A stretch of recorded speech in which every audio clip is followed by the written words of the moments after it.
Hey guys, welcome back. Tonight, we're stepping into a forgotten world where we were not the only humans alive. A time when Homo sapiens shared the earth with 8 other human species who hunted under the same moon, carved tools from the same stone, and watched the same ancient stars before they all vanished without a trace. Imagine standing on a windswept plain 50,000 years ago and seeing not one humanity, but many. Homo erectus, the great explorer, Neanderthals with minds as sharp as ours, the mysterious Denisovans hidden in our DNA, the small yet astonishing Homo Floresiensis, the enigmatic Homo Naledi deep beneath the earth, Homo Heidelbergensis bridging worlds, Homo Rhodiensis shaping Africa's past, and Homo Luzonensis quietly surviving on distant islands. This is not myth, not fantasy, but real human history. The entire history of human evolution unfolding in silence, revealing how 8 other human species once walked beside us before disappearing into extinction. And the most haunting truth of all is this: they are not entirely gone, because fragments of them still live inside you. So before you get comfortable, take a gentle moment to like this video and subscribe, but only if these deep sleep history stories help you find peace, sleep better, or simply reflect on our shared journey through time. Now close your eyes, breathe slowly, and let the world of many humans return from the shadows. There was a time, not so very long ago in evolutionary terms, when we were not alone on this earth. Not alone in intelligence, not alone in firelight, not alone beneath the same ancient sky. 50,000 years ago, if you had stood quietly on a hill at dusk, you might have witnessed something that would feel almost impossible to us now. Not just humans, but many kinds of humans.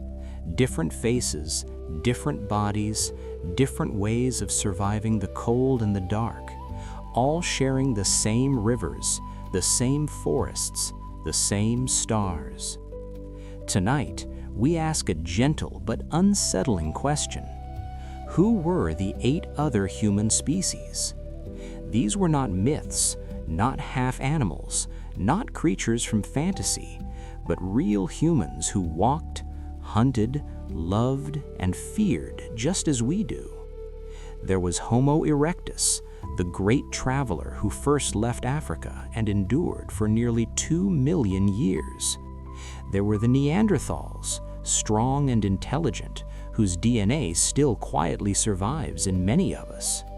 There were the mysterious Denisovans, known from a fragment of bone and genetic echoes hidden within modern populations. On the island of Flores lived Homo Floresiensis, small in stature yet fully human in spirit. Deep within a South African cave, we found Homo Naledi, a puzzle of small brains and possible ritual behavior. Homo Heidelbergensis likely stood as a common ancestor linking multiple branches of humanity. Homo Rhodesiensis reveals another African form, both familiar and strange. And in the Philippines, Homo Luzonensis emerged from stone and soil to rewrite what we thought we understood. 8 other kinds of humans, not distant beasts, but cousins and sometimes even companions. So what happened to them? Why does only one branch remain? And what, if anything, made us different? As we begin this journey slowly and gently, you may discover something unexpected. They are not entirely gone. Somewhere within you, fragments of their stories still remain. And as the world of many humans slowly emerges from shadow, we travel back not tens of thousands of years, but nearly 2 million, to a time when the African sky stretched wide and silent above a different kind of human. Long before cities, long before language as we know it, Long before even the Neanderthals, there stood a figure upright on the savannas of East Africa, Homo erectus. The name means upright man, but that translation feels far too small for what they truly were. Imagine the moment. A being who no longer knuckle walks, no longer hesitates at the edge of tall grass, but stands fully upright, spine aligned with horizon, eyes scanning distances that earlier ancestors never dared to measure. To stand upright is not merely a physical act, it is a psychological revolution. It changes how the world appears. The horizon becomes reachable.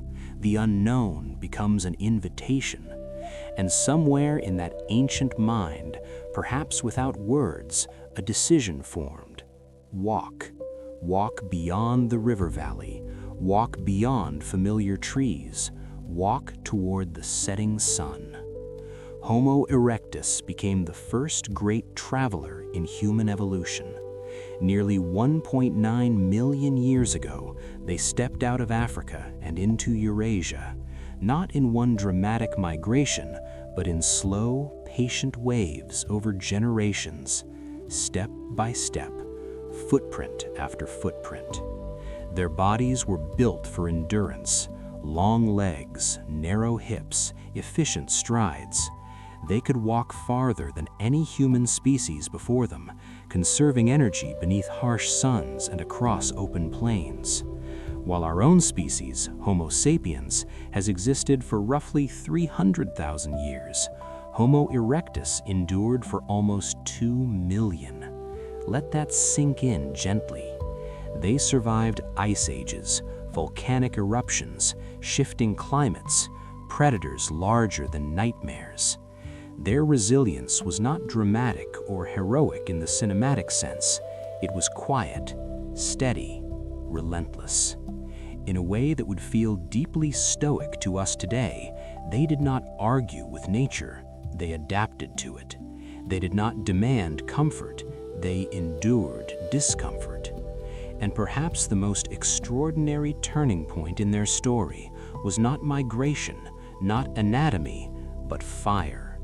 At some point in their long existence, Homo erectus learned not only to fear fire, but to hold it, to guard it, to carry embers from one place to another.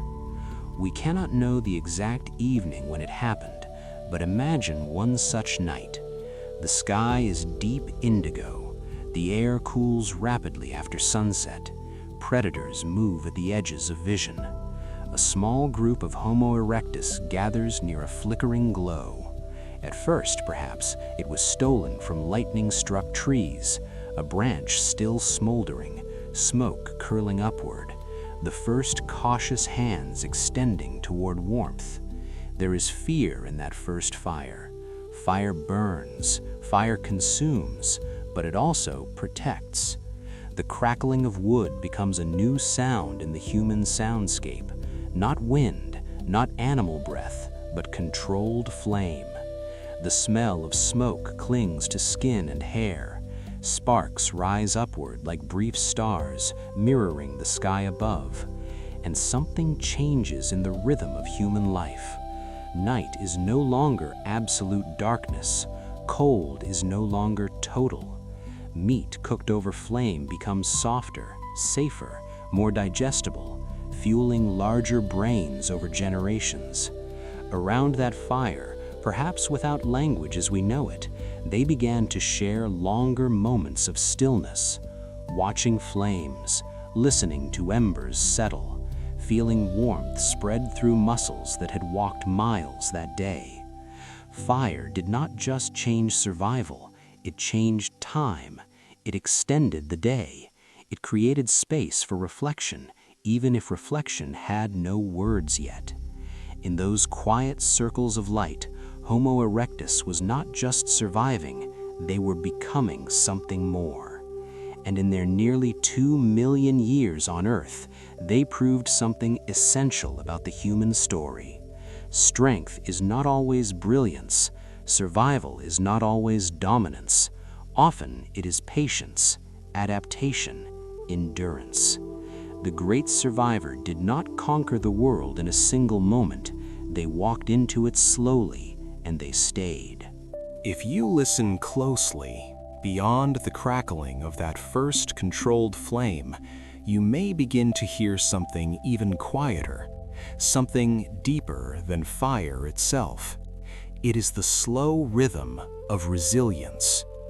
Homo erectus did not know the word resilience, yet they embodied it in a way that would shape the entire arc of human evolution. Nearly 2 million years on Earth is not an accident. It is not luck. It is adaptation refined over countless generations. Picture the African landscape shifting slowly over millennia, grasslands expanding, forests retreating, rivers drying and returning, seasons unpredictable, predators always watching. In such a world, survival required more than strength. It required calm endurance. Homo erectus developed bodies built not for speed, but for distance. They were persistence hunters, capable of tracking prey under the relentless sun until exhaustion overcame the animal. This was not a battle of sudden force, but of patience, step after step, under heat that shimmered above the earth, breath steady, eyes focused, muscles aching but continuing. In this way, Homo erectus practiced something profoundly stoic long before philosophy existed. They did not control the climate.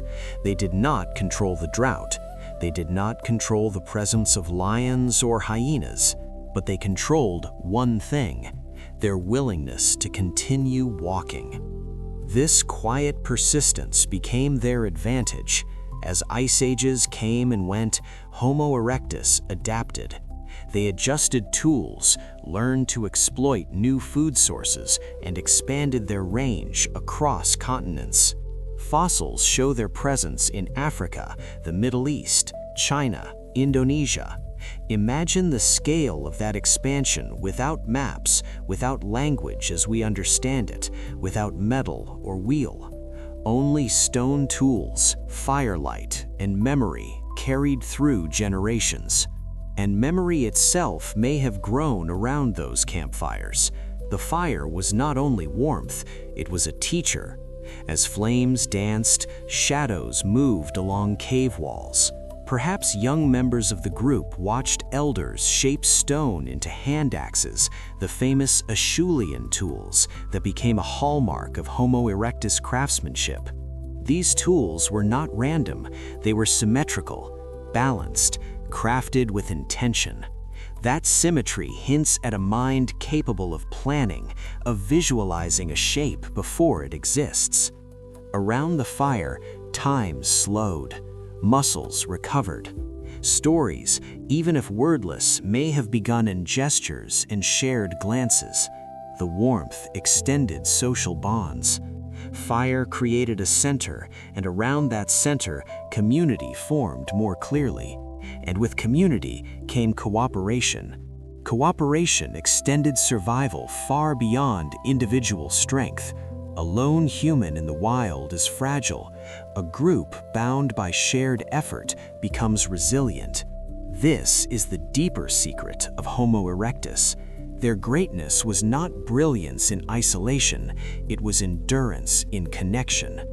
Over thousands upon thousands of years, they refined this way of living. They did not dominate the earth through overwhelming intelligence, they endured it through balance.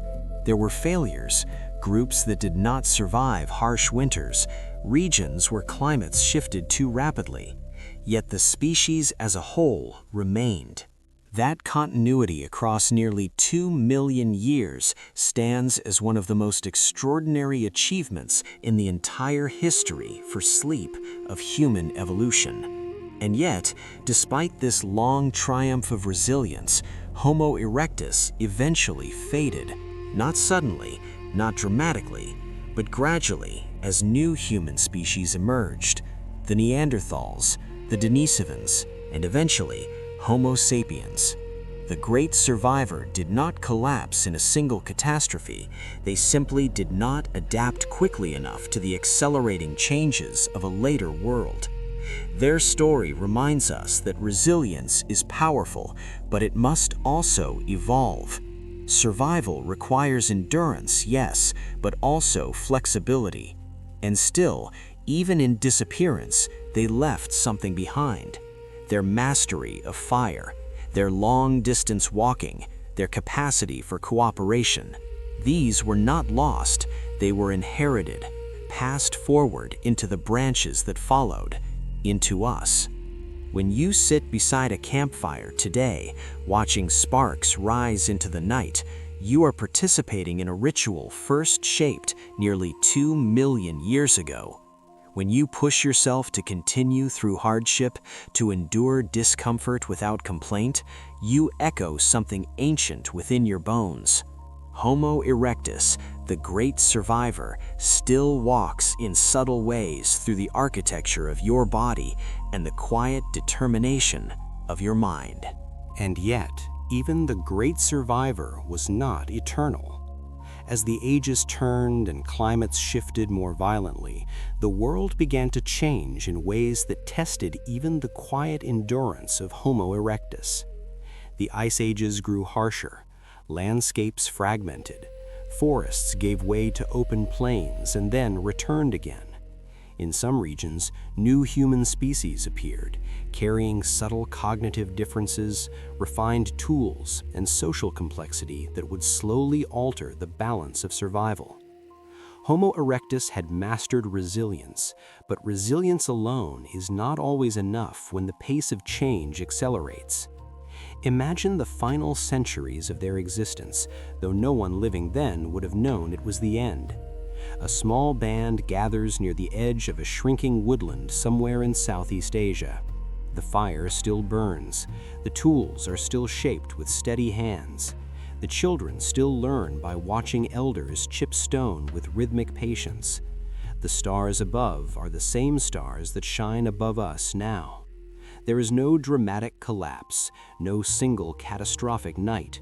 Instead, there is gradual thinning, fewer groups, longer distances between encounters, perhaps encounters with other humans who seem similar yet slightly different in expression, posture, communication.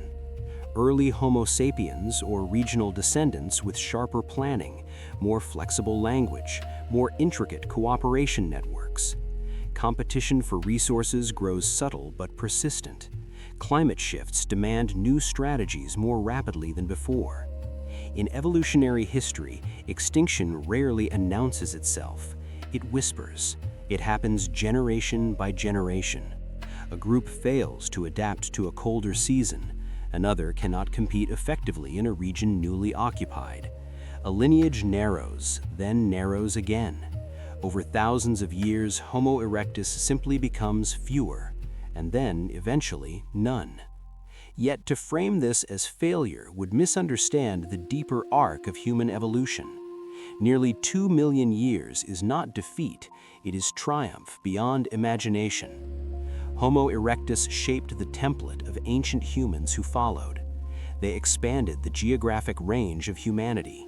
They stabilized upright walking as the dominant mode of movement. They normalized fire as a companion rather than an enemy. They refined stone tool traditions that persisted across vast stretches of time. Their genetic contribution may not be as visibly traceable as that of Neanderthals or Denisovans, but their behavioral legacy is everywhere.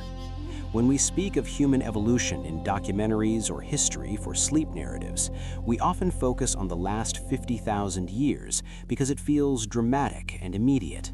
But Homo erectus reminds us that true impact is measured not in flashes of brilliance, but in duration, in consistency, in the ability to endure changing conditions without losing coherence. There is something profoundly calming in that thought. Survival does not require perfection, it requires continuation. If Homo erectus teaches us anything for our modern lives, it is that resilience is not loud, it is not theatrical, it is the quiet decision to rise again, to walk again, to tend the fire again. In a world that often feels unstable and fast, their story slows us down. It invites us to imagine the long arc of time, to see ourselves not as isolated individuals, but as the latest expression of an ancient, patient lineage. When you breathe in tonight, you are breathing with lungs shaped by countless generations who endured before you. When you sit upright and look toward your own horizon, you echo that first revolutionary posture nearly 2 million years ago. Homo erectus walked out of Africa not knowing where the path would lead. They simply walked. That simple act changed everything.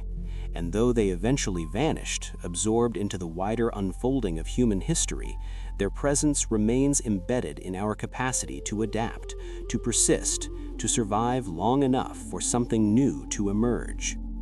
As the firelight flickers lower and embers soften into a steady glow, imagine one last circle of Homo erectus resting beneath an ancient sky. No knowledge of extinction, no awareness of future species, only warmth, only breath, only the quiet satisfaction of another day endured. In that stillness, there is no tragedy, only continuity. The great survivor did not disappear in despair. They completed their long walk, and in doing so, they passed the torch of human evolution forward. And now, as you drift gently towards sleep, remember that your own resilience is older than you realize. It was shaped in open savannas, tempered beside early fires, and carried across continents long before cities ever rose. The story of Homo erectus is not merely about extinction, it is about endurance so profound that even disappearance cannot erase it. And as the embers of Homo erectus fade gently into memory, the long arc of human evolution does not end, it deepens. We move forward to roughly 700,000 years ago, into a world colder, more unpredictable, and increasingly divided. Here, standing tall in shifting climates, we meet a figure who does not often capture headlines, yet may be one of the most important ancient humans in our entire story. Homo Heidelbergensis, the common ancestor, the bridge between worlds. Imagine early morning light spreading across a mist-covered valley in what is now Europe or Africa. The air is cool, the ground damp beneath heavy footsteps. In the distance, a herd of large deer moves cautiously through fog. Hidden among trees stands a group of powerful, broad-shouldered humans. They are taller than many earlier species, stronger. Their faces carry a mix of archaic structure and something faintly familiar. This is Homo heidelbergensis, living during a period when ice ages advanced and retreated in cycles, forcing adaptation again and again. Unlike the long, steady endurance of Homo erectus, these humans live in a world of sharper fluctuations. Winters grow colder, summers shorter, landscapes transform rapidly. Survival now requires not just resilience, but strategic cooperation. And Homo heidelbergensis appears to have mastered something new in human evolution: coordinated big game hunting. Picture the hunt unfolding slowly. No sudden movement, no reckless charge. Spears crafted from wood, carefully shaped and hardened by fire, are held steady in strong hands. Archaeological evidence from sites like Schöningen in Germany suggests that these humans used wooden throwing spears nearly 300,000 years before Homo sapiens emerged. That detail alone shifts our understanding of ancient intelligence. These were not primitive wanderers. They planned, they waited, they understood timing. The deer moves closer, a signal, perhaps subtle eye contact or shared tension. Then action. Spears fly with surprising precision. Cooperation becomes the difference between hunger and survival. In this moment, Homo heidelbergensis reveals something profound about the direction of human evolution. Social bonds are tightening. Communication, even if not fully linguistic as ours, is becoming more complex. Hunting large prey requires trust. It requires individuals to suppress impulse for the sake of group strategy. This is not only physical strength, it is cognitive growth. And within this growth lies the quiet beginning of divergence. Because Homo heidelbergensis does not remain a single uniform population. Over generations, geography begins to separate groups. Some move northward into colder European climates, others remain in Africa. Environmental pressures differ, adaptations follow, bodies respond, skulls shift, culture subtly evolves in isolation. And without realizing it, humanity stands at a crossroads. In the colder north, the descendants of Homo heidelbergensis begin adapting to freezing temperatures, shorter days, and massive ice sheets. Over thousands of years, they will become the Neanderthals. In Africa, other descendants remain in warmer environments, continuing to refine cognition and social complexity. From them, eventually, Homo sapiens will emerge. This is not a dramatic split marked by a single moment. There is no clear line drawn across the Earth. Instead, it is a slow, almost invisible divergence across millennia. Yet its consequences shape everything that follows. When we speak of Neanderthals and modern humans as distinct species, we are really describing two branches that once shared the same ancestral heartbeat. Homo heidelbergensis stands at that dividing point, not as a failed species, but as the common ancestor from which both lineages grow. In evolutionary terms, this is one of the most significant turning points in ancient human history. And yet, like so much in prehistory, it unfolded quietly. And yet, the most profound moments in human evolution are rarely loud. They unfold not with thunder, but with distance. Homo heidelbergensis did not wake one morning and decide to become two different futures. There was no awareness of division, no ceremony marking a farewell. There was only movement. Climate shifted once more. Ice advanced further south. Forests thinned in some regions while grasslands widened in others. Small groups followed herds, others followed water. Geography began to whisper its quiet instructions. Imagine a band moving gradually northward, generation after generation, not in a single migration, but in slow expansion. The air grows colder. Winters lengthen, food sources change. Survival now favors thicker bodies, broader chests, shorter limbs to conserve heat. Over tens of thousands of years, subtle anatomical differences accumulate.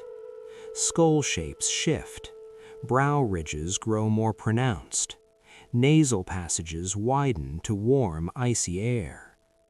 These descendants of Homo heidelbergensis are not yet Neanderthals, but they are becoming something uniquely suited to Ice Age Europe.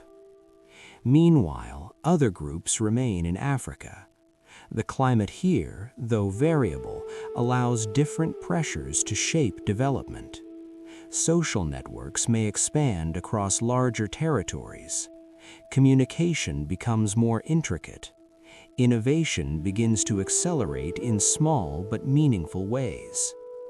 Within these populations, the cognitive seeds of Homo sapiens are slowly maturing.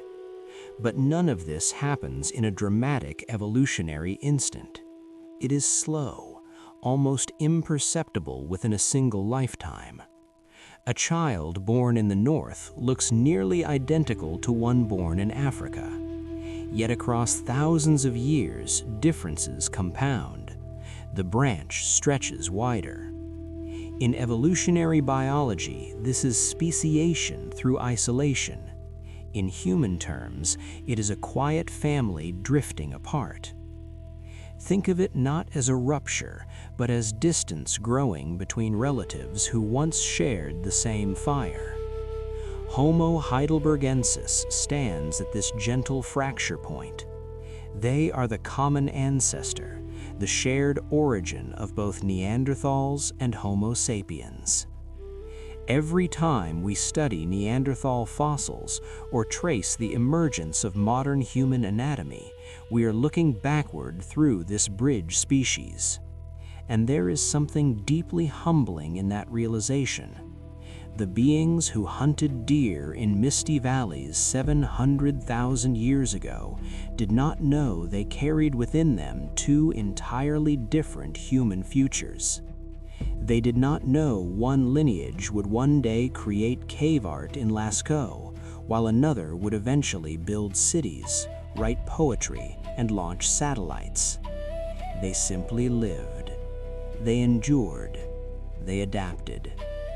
Around their campfires, conversations, however primitive, likely echoed with the same concerns that shape human existence even now: food, safety, belonging, the survival of children. When we look at Homo Heidelbergensis through the lens of history for sleep, we are not just studying an extinct species. We are witnessing the moment before divergence, the calm before human complexity expands into multiple paths. There is a poetic stillness in imagining that time, a world where all later human variation rests quietly within a single ancestral form. The cold wind brushes across open plains. The deer moves through tall grass. The spear is lifted once again, and in that action, in that breath held steady before release, the entire future of humanity waits unknowingly inside their bones. And so the story of Homo heidelbergensis becomes not one of extinction alone, but of transformation. Unlike some ancient humans whose disappearance feels abrupt in the fossil record, the common ancestor does not vanish in darkness. They unfold into new forms. Their ending is woven into continuation. As millennia pass, the northern descendants grow increasingly specialized for Ice Age survival. Their bodies thicken. Their faces project forward with powerful jaws and pronounced brow ridges. Their brains expand to remarkable sizes. These are the early Neanderthals, shaped by cold winds and glacial horizons.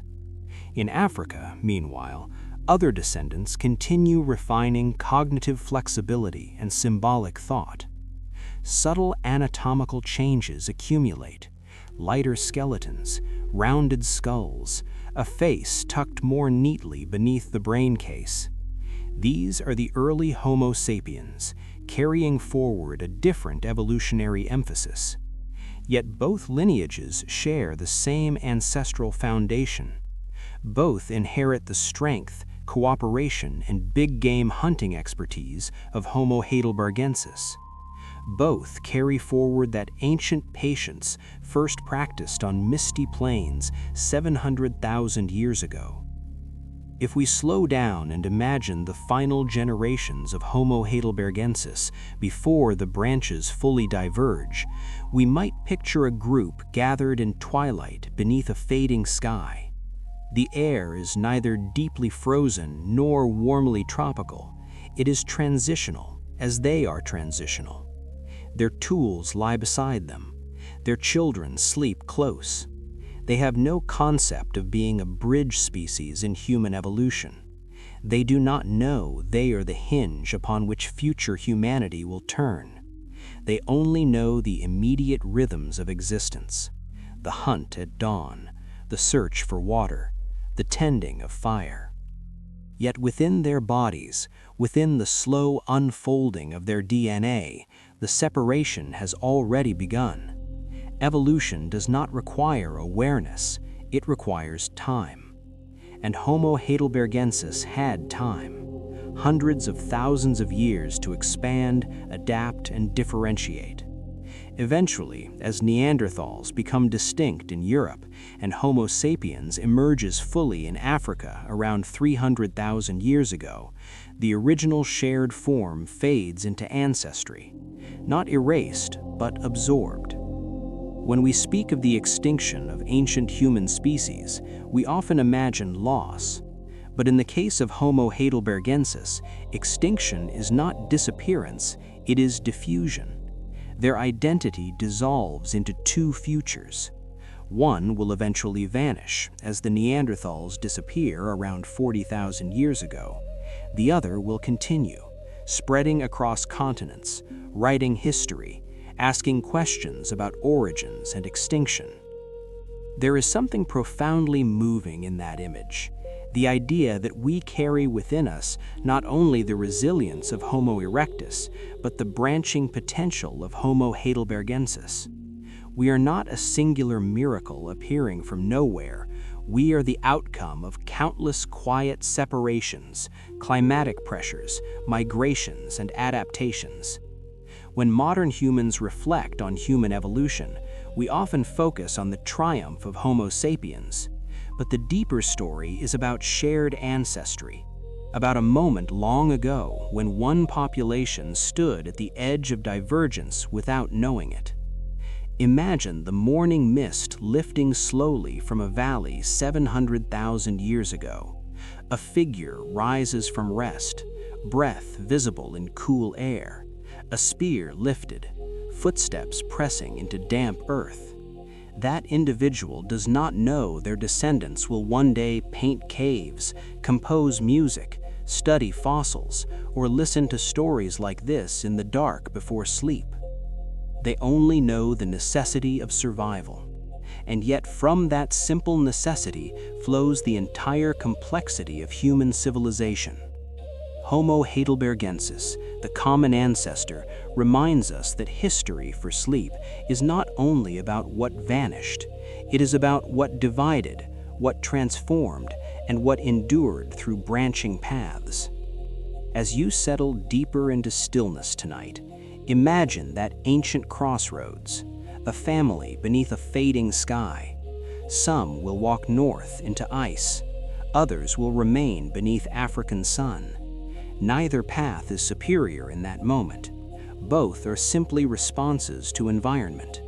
Both are expressions of adaptation. And in that quiet, unmarked parting, the human story multiplies. The common ancestor does not cry out in farewell. They simply live, and through living, they become more than one future. And from that ancient crossroads where Homo heidelbergensis quietly divided, one branch walked north into a world of ice, wind, and endless winters. There, across Europe and parts of Western Asia, between 400,000 and 40,000 years ago, another kind of human endured the cold. We call them Neanderthals. For generations, they have been misunderstood, caricatured as brutish, dim, primitive. But when we look more closely at the fossil record, at their tools, at their burial sites, a different image begins to emerge. A calmer image, a more human one. Imagine Europe during the Ice Age, vast white landscapes stretching beneath a pale sky, snow falling thick and steady outside the mouth of a cave, wind howling across frozen valleys. Inside the cave, however, warmth gathers around firelight. Shadows dance against stone walls. A family sits close together. Their bodies are strong, compact, adapted for conserving heat. Broad chests, powerful limbs, large skulls housing brains that were, on average, slightly larger than those of modern Homo sapiens. These are not mindless creatures surviving by instinct alone. These are ancient humans navigating one of the harshest climates our species has ever faced. A Neanderthal parent leans over a slab of stone, carefully shaping it with deliberate rhythmic strikes. The sound is precise, controlled, not chaotic. Archaeologists have identified dozens upon dozens of specialized stone tools crafted by Neanderthals. Scrapers, points, blades, implements suited for working hide, cutting meat, shaping wood. Their technology, often called Mousterian, reflects planning and adaptability. Each tool is not random. It is shaped with foresight, with patience, with purpose. Nearby, a child watches intently, learning not through formal instruction, but through quiet observation. The fire crackled softly. Outside, snow continues to fall, blanketing the world in silence. Inside, there is community. Neanderthals did not merely survive the Ice Age, they adapted to it in ways that required intelligence, cooperation, and emotional depth. Evidence suggests they cared for injured members of their group, individuals who could not hunt or gather, but lived for years supported by others. That alone tells us something profound about their social bonds. Survival in such an environment does not tolerate selfishness for long. Cooperation is not optional, it is essential. And then there are the burials. In several archaeological sites, Neanderthal remains have been discovered carefully placed in shallow graves. Some evidence even suggests pollen deposits near certain skeletons, leading to the haunting possibility that flowers were placed with the dead. Whether symbolic or practical, the act of deliberate burial reveals something deeply human, an awareness of loss, a ritual response to death, a pause in the relentless urgency of survival. This is not the behavior of a crude or incapable mind. It is the behavior of beings capable of reflection. As we move deeper into this chapter of human evolution, we begin to see Neanderthals not as evolutionary dead ends, but as close cousins who thrived in Ice Age Europe for hundreds of thousands of years. They were strong, yes, but they were also precise, careful, connected. And in the flickering firelight of that cave, as tools are shaped and stories perhaps shared in gestures and sounds, we see something unmistakable. We see ourselves. And as the snow continues to fall beyond the mouth of the cave, we remain with them a little longer, these misunderstood cousins of human evolution. The wind outside moves across the frozen landscape with a hollow sound. But inside the cave, there is warmth, rhythm, and intention. A Neanderthal elder adjusts a piece of stone with steady hands, turning it slowly, examining angles, striking with controlled precision. Each flake removed is deliberate, each edge refined for a purpose. Modern archaeology has cataloged dozens of distinct Neanderthal stone tools, and the refinement of their Mousterian technology reveals something often ignored in popular imagination: patience. You do not create specialized stone scrapers and spear points in haste. You must visualize the shape before it exists. You must anticipate how the stone will fracture. This is not clumsiness. It is cognitive planning. It is ancient engineering. And while they shape stone, others tend to the fire. Fire was not new to Neanderthals, inherited as it was from earlier ancient humans like Homo erectus, but in Ice Age Europe, it became a lifeline. The flames do more than warm frozen hands. They dry soaked hides. They harden wooden spear tips. They illuminate faces carved by cold wind and time. The firelight reveals something soft in those heavy features. A child leans against a parent's side. Breath rises gently in the chilled air of the cave interior. Outside, predators roam the snowfields, but inside there is safety created by cooperation. And cooperation among Neanderthals was not optional, it was survival itself. Fossil evidence from sites across Europe shows individuals who lived long after severe injuries, broken bones that healed, degenerative conditions that would have made hunting impossible. These individuals survived because others shared food, offered protection, and adjusted the rhythm of the group to include the vulnerable. That kind of sustained care over years suggests emotional depth, social structure, and memory. It suggests attachment. And then there is the burial record. In several Neanderthal sites, bodies were placed intentionally in shallow graves. In Shanidar Cave, traces of pollen were discovered near skeletons, leading researchers to propose that flowers may have been laid with the dead. Whether the pollen drifted naturally or was intentionally placed is still debated in paleoanthropology, but the possibility itself changes the story. If Neanderthals marked death with flowers, then they paused to acknowledge loss. They recognized that an individual life mattered beyond immediate utility. That is not the behavior of a crude mind. That is ritual. That is symbolic awareness. As we move through this chapter of history for sleep, it becomes clear that the Neanderthals were not evolutionary failures waiting to be replaced. They thrived in Ice Age Europe for hundreds of thousands of years, adapting to climates far harsher than anything modern humans have faced. Their bodies were strong, yes, but their survival required more than muscle. It required memory of migration routes, knowledge of seasonal prey, skill in tool-making, and trust within the group. Around the cave fire, they were not brutes in shadow. They were families, partners, parents, children. And in the flickering light, their faces, broad, pronounced, unmistakably human, reflect something deeply familiar. When we let go of outdated stereotypes and look at the evidence, we begin to see Neanderthals as what they truly were: ancient humans navigating extinction pressures with intelligence, care, and resilience. The snow falls, the fire burns, and in that quiet Ice Age night, the boundary between them and us feels thinner than we once imagined.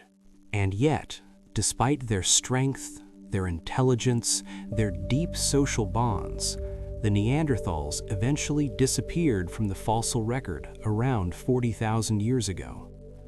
The snow continued to fall over Europe.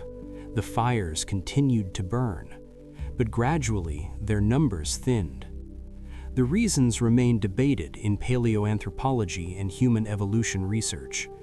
Climate fluctuations intensified, resources shifted, new competitors arrived, and among those competitors were early Homo sapiens moving into Europe from Africa, carrying with them different social networks, broader trade connections, and perhaps more flexible symbolic communication. But extinction is rarely a single dramatic event. It is a slow narrowing, a quiet fading. Generation by generation, groups become smaller, encounters become less frequent, territories overlap. Sometimes cooperation may have occurred, sometimes conflict. We cannot know every detail. What we do know, however, reshapes the story entirely. Neanderthals did not simply vanish without a trace. They merged with us. Genetic research in the 21st century revealed something extraordinary. If you are of European or Asian ancestry, you carry Neanderthal DNA within you. Approximately 1 to 2% of your genome comes from them. That means that somewhere in your distant lineage, tens of thousands of years ago, a Homo sapiens and a Neanderthal stood close enough, not as enemies, but as partners. The boundary between species was not absolute, it was porous. Human evolution was not a clean replacement, it was an entanglement. Imagine again that cave in Ice Age Europe. Snow thick outside, fire steady within. A Neanderthal family shaping tools by patient firelight. Now imagine, perhaps in another nearby shelter, a small group of early Homo sapiens newly arrived from warmer lands. Their faces slightly narrower, their bodies slightly more gracile, their communication perhaps more fluid. At some point in this frozen landscape, paths crossed, not always in violence, sometimes in curiosity, sometimes in shared survival. And through those encounters, something remarkable happened. The Neanderthals did not end completely. They became part of us. When you feel resilience in hardship, when your immune system responds to unfamiliar pathogens, when your body regulates certain metabolic processes adapted to cold environments, echoes of Neanderthal inheritance may quietly contribute. This is not poetic exaggeration, it is molecular fact. The misunderstood cousins are not fossils locked in museums alone. They live in fragments within living humans. In this way, the title of extinction becomes more complicated. Yes, as a distinct population, Neanderthals vanished around 40,000 years ago, but their story did not terminate, it transformed. Their tools, their survival strategies, their genetic legacy flowed forward into Homo sapiens. And perhaps that is the most soothing truth in this chapter of history for sleep. Extinction in human evolution is not always erasure. Sometimes it is integration. Sometimes it is continuation under another name. As you rest tonight, imagine the snow falling softly beyond the mouth of that ancient cave. The firelight inside still glows. The faces illuminated by flame are strong, kind, deliberate. They do not know that future generations will misjudge them. They do not know that scientists will one day debate their intelligence. They only know the present moment, the warmth of family, the rhythm of stone shaping, the steady breathing of children asleep beside them. And somewhere far ahead in time, you exist, a descendant of a long chain of ancient humans, carrying within your cells traces of these northern cousins. They were not crude shadows in prehistory. They were resilient, adaptive, emotionally complex beings navigating extinction pressures with dignity. And in the quiet recognition that their DNA survives within many of us, something shifts. The line between them and us dissolves. The snow outside melts into memory. The firelight flickers gently, and the misunderstood cousins become what they always were, human. And as the firelight of the Neanderthal cave fades into the distance, we move eastward, deeper into the vastness of Asia, where another chapter of human evolution waits in near total silence. This time, there is no complete skeleton, no dramatic burial site, no cave walls covered in tools. Instead, there is a single fragment, a small finger bone discovered in Denisova cave in Siberia in the early 21st century. From that fragment, an entire lost lineage emerged. They are called the Denisovans, the ghost humans. Imagine Denisova cave itself, high in the Altai mountains of southern Siberia. The entrance opens into cold mountain air. Snow drifts across rocky ground for much of the year. Inside, layers of sediment preserve thousands of years of occupation by different ancient humans. Neanderthals once sheltered here. Later, early Homo sapiens passed through. And among those layers, scientists found a small pinky finger bone belonging to a young girl who lived roughly 50,000 years ago. At first glance, the bone revealed little. It could have belonged to a Neanderthal. It could have belonged to a modern human. But when geneticists extracted DNA from the fossil, something unexpected appeared. The genetic sequence did not match Neanderthals. It did not match Homo sapiens. It belonged to a previously unknown branch of the human family tree. In that quiet laboratory moment, human evolution shifted again. A new species, or at least a distinct population of ancient humans, was identified not through skull shape or tool style, but through molecular evidence. The Denisovans were real, though almost invisible in the fossil record. We do not have complete Denisovan skeletons. We do not know exactly what their faces looked like. Their physical appearance remains largely speculative. Yet their genetic signature tells us that they were widespread across Asia, not confined to a single cave in Siberia, but moving through landscapes stretching from the icy north to the tropical forests of Southeast Asia. How do we know this? Because fragments of Denisovan DNA appear in living populations today, especially among people in East Asia, Melanesia, and parts of the Pacific. The ghost humans left almost no bones, but they left genes. Imagine a vast empire of ancient humans spanning thousands of miles, surviving in mountain valleys, river basins, and forested highlands. They hunted, gathered, endured glacial cycles, and adapted to environments as diverse as Siberia and the Himalayas. Yet unlike Neanderthals, they left behind almost no visible archaeological footprint that we can confidently assign to them alone. Their presence is reconstructed through genetic echoes.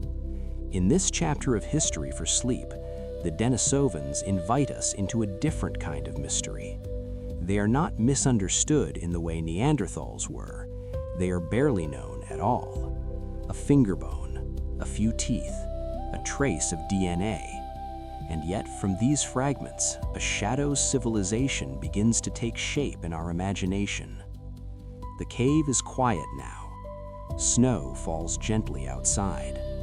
The mountains remain, and somewhere in the deep past, a young Denisovan girl once walked these same stones, unaware that tens of thousands of years later, her smallest bone would reveal an entire hidden branch of the human story. And if the Neanderthals were once the misunderstood cousins of Ice Age Europe, then the Denisovans are something even more elusive in human evolution. They are the empire without ruins, the civilization without monuments. We search for their cities and find none. We look for their skulls and find only fragments. And yet, their presence stretches across Asia like a quiet shadow, moving through mountains and forests long before recorded history. Imagine the scale of this mystery. Genetic studies suggest that Denisovans interbred not only with Homo sapiens, but also with Neanderthals. In fact, one remarkable fossil from Denisova Cave belonged to a young girl whose mother was Neanderthal and whose father was Denisovan. In a single bone, two extinct human species met. That detail alone changes how we imagine ancient human encounters.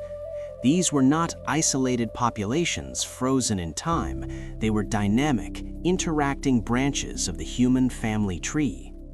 Now, imagine the Denisovans not confined to Siberia, but traveling through Central Asia, perhaps moving along river systems, adapting to high plateaus and dense forests. They would have faced glacial cycles, fluctuating temperatures, shifting prey populations. Their survival required adaptability, cooperation, and environmental intelligence. Though we lack their full skeletal remains, their genetic diversity suggests they were not a small, isolated group. They were widespread. They endured for hundreds of thousands of years. And yet, their archaeological signature remains subtle, almost hidden. There are no clearly identified Denisovan tools, the way we speak of Mousterian tools for Neanderthals. There are no cave paintings definitively attributed to them. Instead, their empire exists in DNA, not stone. And that is what makes this chapter of History for Sleep feel almost ethereal. The Denisovans are reconstructed not from monuments, but from molecules. Their story unfolds in laboratories rather than excavation sites. In quiet rooms where scientists analyze ancient DNA sequences, patterns emerge that reveal migration routes and interbreeding events.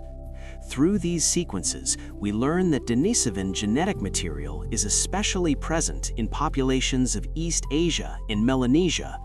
Some Pacific Island communities carry even higher proportions of Denisovan ancestry than Europeans carry Neanderthal DNA. That means these ghost humans were not marginal figures, they were influential contributors to the genetic landscape of Asia and Oceania. Now, imagine the Denisovans moving across high-altitude landscapes. Cold winds sweep across mountain ridges, oxygen levels thin. Survival at such elevations requires physiological adaptation, and here we encounter one of the most remarkable aspects of their legacy. A gene variant associated with high-altitude adaptation in modern Tibetan populations appears to have originated from Denisovans. This gene helps regulate how the body responds to low-oxygen environments. It allows people to live, breathe, and thrive at elevations where others might struggle.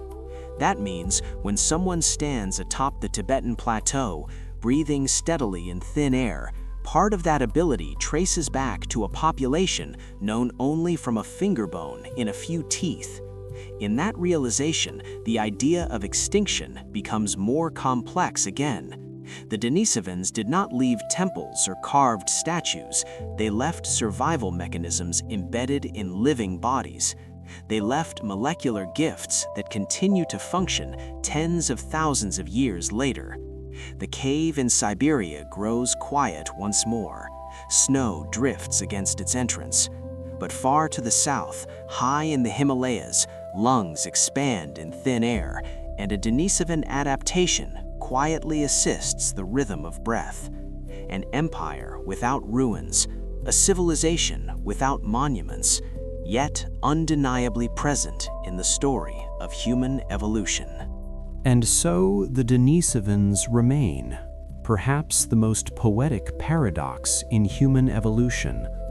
A people we cannot fully see, yet whose presence we continue to feel. They left no grand stone architecture, no recognizable artistic tradition tied clearly to their name, no cemetery of complete skeletons telling us their stature or the shape of their faces. Instead, they left breath. They left adaptation. They left molecular memory woven quietly into the genome of living populations. Imagine once more the Denisova cave in Siberia, the cold mountain air pressing against its entrance. Inside, long ago, ancient humans sheltered in overlapping waves of occupation. Neanderthals passed through. Denisovans lived there. Later, Homo sapiens entered. The cave does not distinguish between them in silence. Only the DNA does. Sediment layers accumulate patiently, holding fragments of bone and tooth like whispers in stone. Thousands of years pass. Ice advances and retreats. Entire populations rise and fade. And yet, from that single finger bone extracted in a modern laboratory, an entire branch of the human family tree reappears. It is almost as though the Denisovans chose invisibility in stone, but permanence in blood. Genetic research has revealed that Denisovan ancestry is especially present in populations of Melanesia and parts of Southeast Asia, with some groups carrying up to 5% Denisovan DNA. That is not a minor trace, that is a meaningful contribution. And among Tibetan populations, the EPOS1 gene variant linked to high-altitude adaptation stands as one of the clearest examples of adaptive introgression in human evolution. Through interbreeding tens of thousands of years ago, Denisovan genetic material entered Homo sapiens populations and provided a survival advantage in extreme environments. In other words, extinction did not erase them, it integrated them. Imagine the Tibetan plateau, wind sweeping across vast highlands where oxygen is scarce. modern humans stand at elevations above 4,000 meters, breathing steadily where many others would struggle. Their bodies regulate hemoglobin levels differently, avoiding the dangerous thickening of blood that can occur in low oxygen conditions. That physiological stability traces back to Denisovan ancestry, a ghost species once wandering across Asia, now assisting modern lungs to draw air in thin atmosphere. That image alone transforms the narrative of extinction. The Denisovans were not defeated in battle and erased from existence. They were absorbed into the expanding network of Homo sapiens populations. Their story did not end in isolation. It merged into the broader tapestry of human evolution. And perhaps this is what makes their chapter in history, for sleep, feel especially haunting and gentle at the same time. They are the Shadow Empire, an empire of DNA stretching from Siberia to Southeast Asia, from icy caves to tropical forests and high mountain plateaus. They left no statues to crumble, no inscriptions to decode, but their legacy lives in the quiet mechanics of survival, in the way certain bodies endure cold, altitude, and disease.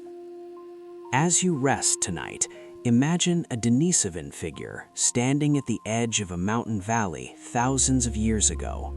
The air is thin, the horizon vast. They do not know that future generations will carry fragments of their genome across continents. They do not know that scientists will reconstruct their existence from molecular traces. They only know the present moment, the cold wind against skin, the steady rhythm of breath, the shared warmth of a small group moving through a challenging world. And somewhere, far ahead in time, a modern human inhales deeply at high altitude without strain. The lungs expand, the heart steadies, the body adapts. The ghost breathes again. The Denisovans may remain visually elusive in the fossil record, but in the living story of human evolution, they are not gone. They are present in silence, written not in stone, but in breath. And from the cold mountains of Siberia and the vast high plateaus shaped by Denisovan breath, we travel south into warmth, humidity, and the rhythm of waves against volcanic stone. Human evolution does not unfold only in ice and wind. Sometimes it unfolds on an isolated island where time moves differently. On the Indonesian island of Flores, surrounded by tropical sea and dense rainforest, another branch of ancient humans survived until around 50,000 years ago. They are called Homo floresiensis. Many know them as the Hobbits, but unlike fantasy, their story is written in bone and sediment, in archaeology and paleoanthropology. Imagine approaching Flores by sea tens of thousands of years ago. The shoreline is rugged, edged with black volcanic rock. Waves roll steadily inward, crashing softly against the cliffs in a repeating rhythm that could lull even the most restless mind. Inland, the air grows thick with humidity. Tropical forest rises dense and layered, leaves broad and dripping with moisture. Strange birds call from high branches, insects hum in the distance. This is not the icy Europe of Neanderthals, nor the mountain cave of Denisovans. This is an island world enclosed by water, separated from the mainland for vast stretches of time. Isolation changes evolution. On islands, species often shrink or grow in unusual ways due to limited resources and ecological constraints. This phenomenon is known as island dwarfism, and on Flores, something extraordinary occurred within the human family tree. Homo floresiensis stood only about 1 meter tall, Their brains were significantly smaller than those of modern Homo sapiens, yet they crafted stone tools, they hunted, they survived in this enclosed ecosystem for tens of thousands of years. The first fossils were discovered in Liangbua Cave in 2003. When researchers uncovered the skeletal remains, including a remarkably complete skull, they were stunned. The proportions did not match known Homo sapiens, nor did they align cleanly with other ancient humans. Debate followed, intense and global, but over time the evidence grew stronger. These were not diseased modern Homo sapiens. They were a distinct species within human evolution, adapted to island life. Now imagine a small group of Homo floresiensis moving through the forest at dawn. Their steps are quiet, their bodies compact but balanced. In the distance, the low rumble of stegodon, an extinct dwarf elephant species, moves through foliage. On Flores, even elephants shrank. The ecosystem itself is scaled down. Predator and prey alike adapt to limited land and resources. The Hobbits, as they are often called, hunt cooperatively. They wield stone tools shaped with intention. Their small stature does not prevent strategic thinking. It may even aid agility in dense undergrowth. The sea continues its steady rhythm behind them. The forest breathes in layers of green. In this tropical microcosm, Homo floresiensis lives in a world both real and almost mythic, a human species reduced in size, yet enduring through climatic changes, volcanic eruptions, and shifting shorelines. As we move through this chapter of history for sleep, allow the soundscape to soften your imagination. Hear the waves meeting rock in slow repetition. Feel the humid air against skin. Notice how evolution does not always mean bigger, stronger, more dominant. Sometimes survival means smaller, more efficient, adapted to constraint. And in that quiet island adaptation, another branch of the human story unfolds. And as the tide continues its slow rhythm against the volcanic shore of Flores, we step deeper into the rainforest where Homo floresiensis lived their quiet chapter of human evolution. The air is thick and warm, heavy with the scent of damp earth and decaying leaves. Sunlight filters through overlapping layers of green, touching the forest floor in scattered golden fragments. In this enclosed island ecosystem, life adapts not toward expansion, but toward balance. Resources are limited, space is finite, and over thousands of generations, bodies respond. Island dwarfism is not a mythic transformation, it is a biological response. On Flores, large mammals became smaller. Stegodon, an ancient relative of elephants, shrank to a fraction of the size of its mainland ancestors. Predators adapted to tighter territories, and within this same environment, a population of ancient humans gradually became smaller as well. Homo floresiensis, standing roughly 1 meter tall, did not shrink in weakness, they adapted in proportion to their world. Smaller bodies require fewer calories. In an island environment where food supply fluctuates and isolation restricts migration, efficiency becomes survival. Yet what makes this story extraordinary is not their size, but their capability. Despite having a brain volume significantly smaller than modern Homo sapiens, the archaeological evidence shows that Homo floresiensis crafted stone tools with precision. At Liangbua Cave, researchers uncovered stone flakes and implements associated with their remains. These were not random shards, they were shaped intentionally for cutting and processing food. This forces us to reconsider assumptions about intelligence and brain size in human evolution. Complexity does not always scale linearly with volume. Intelligence can take multiple forms. Now imagine a hunting scene unfolding beneath the dense canopy. The ground is uneven, roots twist across soil. A group of small-bodied humans moves carefully through shadow and filtered light. In the distance, a dwarf stegodon grazes near the edge of a clearing. The hunt is cautious, coordinated, not reckless. Spears or sharpened stone tools are prepared.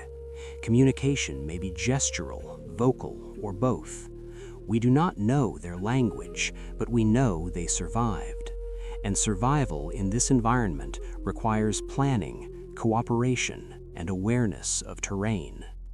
As waves crash softly against distant cliffs, the forest amplifies every sound. A bird's cry, the snap of a branch, the low rumble of large prey shifting its weight. The world of Homo floresiensis is not grand in scale, but it is rich in texture. Moisture clings to skin. The sea wind carries salt inland. Volcanic soil nourishes dense plant life. Within this world, the so-called Hobbits endure not for a fleeting season, but for tens of thousands of years. Fossil evidence suggests that Homo floresiensis existed until around 50,000 years ago, overlapping in time with Homo sapiens expanding through Southeast Asia. The exact cause of their disappearance remains uncertain. Climate shifts, volcanic eruptions, competition, perhaps a combination of factors. Extinction, as we have seen in earlier chapters, is rarely simple. But before their fading, there was continuity. Generation after generation learned the forest paths. Children observed tool-making by firelight in limestone caves. Adults navigated shoreline and jungle alike. The soundscape remains constant. Ocean waves rolling in steady cycles. Rainforest insects humming in layered rhythms. Distant calls echoing through humid air. In this sensory immersion, Homo floresiensis feels less like fantasy and more like a reminder of the diversity within our ancient human family. They were not anomalies, they were a branch shaped by isolation, resource limits, and ecological balance. And in their small stature, we see a different expression of adaptation in human evolution. And so the island continues its ancient rhythm, waves rising and falling against the volcanic coast long after Homo floresiensis has faded from the fossil record. Their disappearance, like so many extinctions in human evolution, is not marked by a single catastrophic moment we can clearly identify. There is no dramatic final scene preserved in stone. Instead, there is silence. Layers of sediment in Liangbua cave grow thicker. Tools remain. Bones rest undisturbed. And eventually, their lineage ends. Perhaps climate shifts altered vegetation and prey patterns. Perhaps volcanic eruptions reshaped the island. Perhaps the arrival of Homo sapiens in Southeast Asia introduced new competition, new diseases, or subtle ecological pressures that a small, isolated population could not withstand. We do not know with certainty. But before that fading, there was continuity. There was a world scaled to their size. Imagine evening settling over Flores 50,000 years ago. The rainforest darkens gradually. The sky turns from deep blue to indigo. The sea continues its steady breathing along the shore. Inside a limestone cave, a small fire flickers. Homo floresiensis gather close, their compact forms outlined in warm light. Shadows move across the walls as tools are sharpened and food is prepared. The smell of smoke mingles with damp earth. Outside, nocturnal creatures stir. The forest is alive with layered sound. Distant bird calls, insects vibrating in the humid air, leaves shifting softly in coastal wind. This is not a grand empire. There are no towering monuments, no sprawling cities. And yet, within this modest scale, there is resilience. For tens of thousands of years, these ancient humans navigated isolation. They crossed water barriers at some point in their deep ancestry, for Flores was never fully connected to mainland Asia. That alone implies seafaring or accidental rafting events far earlier than we once assumed possible for archaic humans. Even their presence on the island challenges simplistic narratives of cognitive limitation. Human evolution is not a straight ladder of improvement. It is a branching tree shaped by geography, environment, and chance. Homo floresiensis stands as a reminder that adaptation does not always mean expansion or domination. Sometimes it means fitting precisely into a narrow ecological niche and sustaining balance. Their small brains did not prevent them from tool use. Their small bodies did not prevent cooperation. Their reduced stature did not equate to reduced humanity. And as we reflect within this chapter of history for sleep, something softens in our perception of difference. These so-called hobbits were not curiosities. They were part of the broader tapestry of ancient humans who once shared Earth. In the quiet of the island night, we can almost hear their footsteps along forest paths, light, deliberate, in tune with terrain. The sea hums beyond the trees, a low, continuous presence. The world is scaled down, yet complete. And then, over time, their firelight fades. Not dramatically, not with spectacle, simply fewer gatherings, fewer children born, fewer voices in the cave, until one day the sediment closes over the last traces of their existence. But even in disappearance, Homo floresiensis expands our understanding of human evolution. They show us that diversity within the human family was once far greater than we imagined. Ice Age Europe held Neanderthals, Asia carried Denisovans, and on a tropical island in Indonesia, small-bodied humans hunted dwarf elephants beneath humid canopies. 8 other human species once walked this earth alongside our ancestors. Each adapted differently, each endured pressures unique to their environment, and each, in time, vanished or merged. As you rest tonight, let the rhythm of waves against Flores's shore guide your breath. Inhale slowly as the tide rises. Exhale gently as it falls. Imagine a world where humanity was not singular, but plural. A world of many forms, many sizes, many adaptations. And in that quiet reflection, remember that Homo floresiensis, though gone from the fossil record, remains in the larger story of what it meant to be human.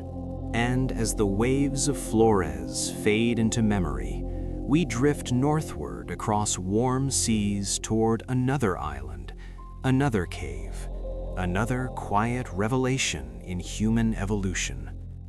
The story of ancient humans does not end with the Hobbits of Indonesia. In 2019, in Calao Cave on the island of Luzon in the Philippines, researchers announced the discovery of yet another branch on the human family tree. They named them Homo Luzonensis, the island mystery. Unlike the dramatic unveiling of a nearly complete skeleton, this discovery was assembled from fragments, teeth, finger bones, toe bones, small pieces, carefully studied, each one whispering that humanity was once more diverse than we had imagined.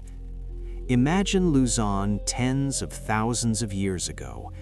The island rises green and mountainous from tropical waters. Rain falls in warm sheets, nourishing dense forests and river valleys. Limestone caves open like hidden chambers within hillsides. Inside Calao Cave, sediment accumulates in patient layers, preserving traces of ancient occupation. It is here that scientists uncovered bones dating to around 50,000 to 67,000 years ago. That means Homo luzonensis lived at the same time as Homo sapiens. We were not alone. Again. The toe bones tell part of the story. They are curved in ways that suggest climbing ability.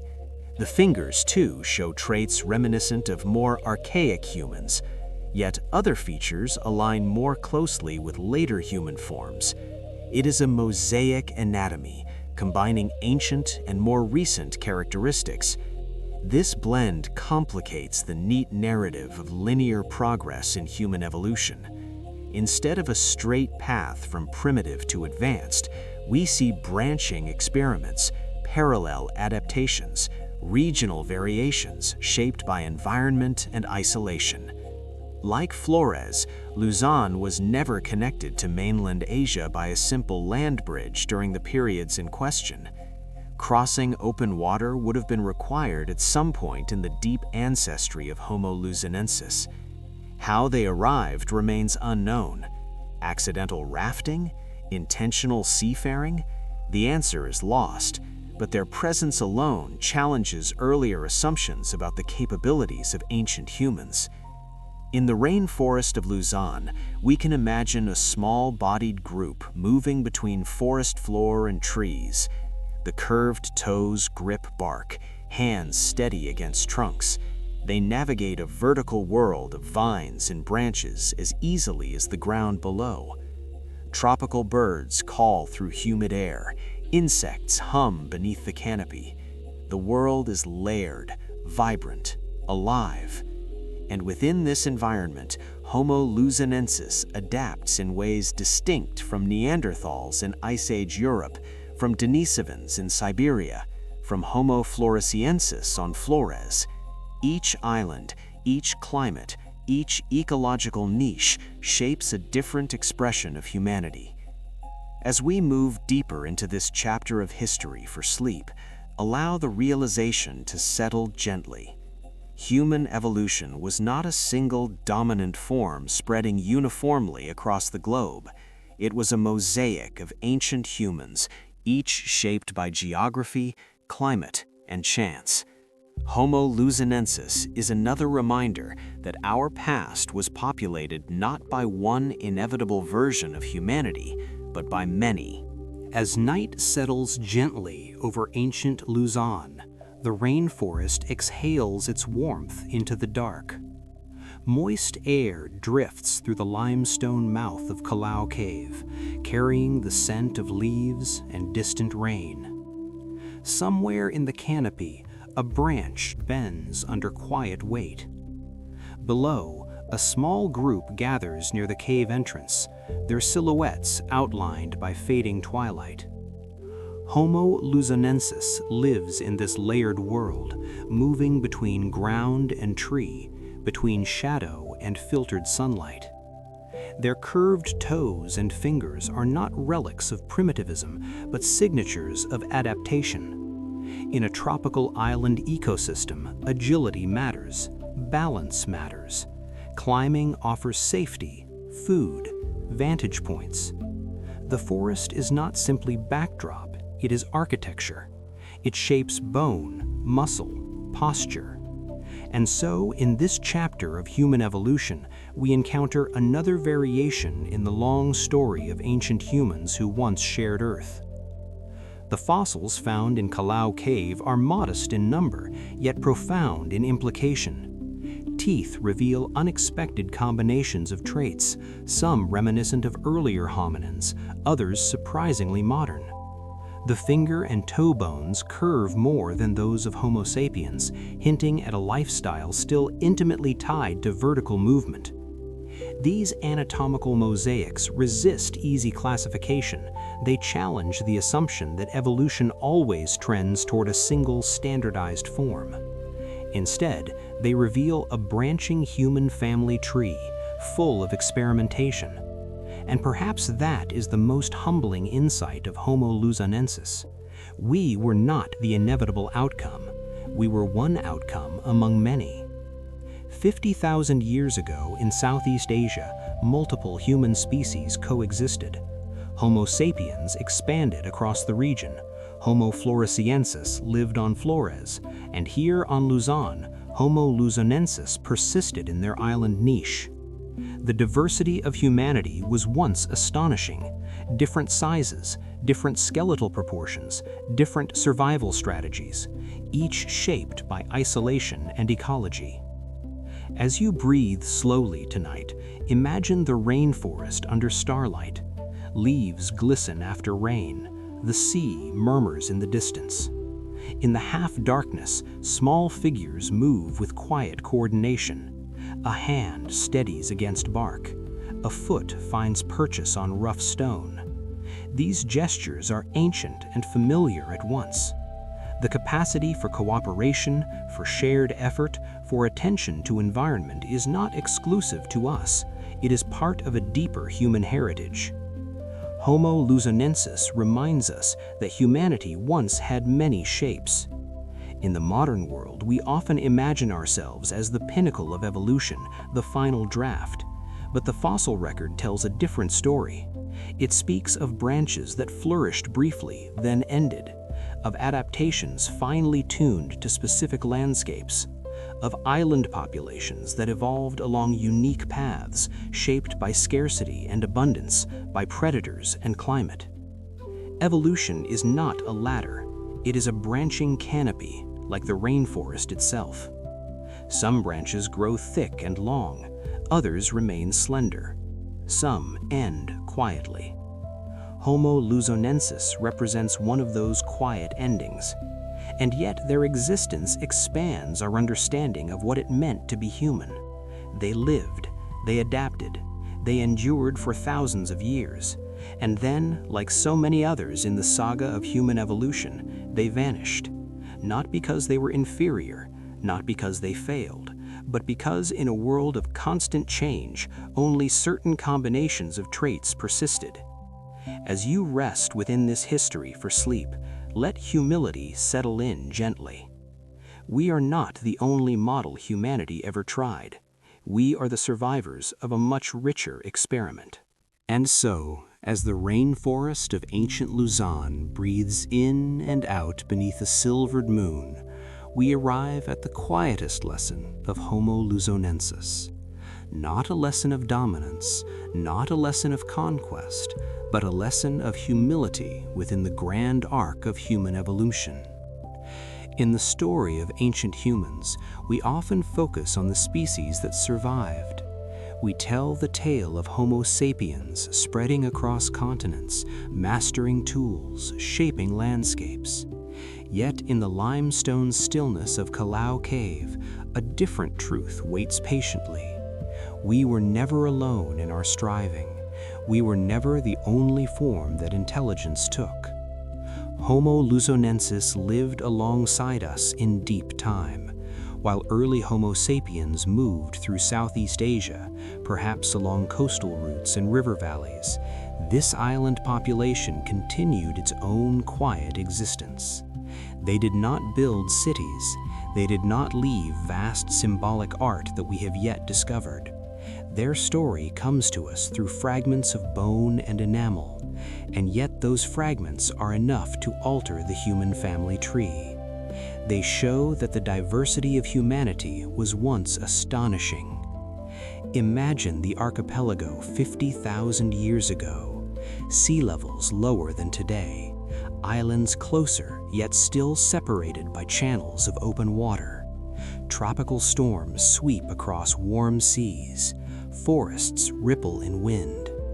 Within this environment, Homo luzonensis adapts not by becoming larger or more imposing, but by refining balance, agility, efficiency. In isolation, evolution often moves in unexpected directions. Traits amplify or diminish according to ecological pressure. On islands, size can shrink, limbs can shift in proportion, behaviors can adjust to new niches, and so the human form itself becomes fluid, responsive, experimental. This is one of the most profound insights in paleoanthropology and human evolution. There was no single blueprint. There was no singular destiny. The fossil record across Asia, Africa, and Europe reveals multiple hominin species existing simultaneously. Neanderthals in Ice Age Europe, Denisovans in Siberia and across parts of Asia, Homo floresiensis on Flores, Homo luzonensis on Luzon, Homo sapiens expanding outward. 8 other human species once shared Earth with our ancestors. Some interbred, some coexisted in overlapping regions, some vanished without genetic trace. Homo luzonensis leaves no known DNA in modern populations, at least none we have yet detected. They are, in that sense, a closed branch, a completed experiment. And yet their existence whispers a reminder that humanity has never been singular. As you lie still tonight, listening to the cadence of this history for sleep, allow that realization to soften your perspective. We often measure difference through comparison, through hierarchy. But in deep time, difference was simply adaptation. The curved toe was not primitive, it was practical. The mosaic tooth was not flawed, it was functional within its environment. On Luzon, beneath layered canopy and monsoon skies, Homo luzonensis lived according to the logic of their landscape. And then, sometime after 50,000 years ago, they disappeared. Climate fluctuations may have shifted habitats. Volcanic activity may have reshaped ecosystems. The arrival of Homo sapiens may have altered competition for resources. Or perhaps a small population simply dwindled over generations. The fossil record does not dramatize their ending. It records presence, then absence. Yet in that absence there is a final, gentle insight. Human evolution is not a tale of perfection.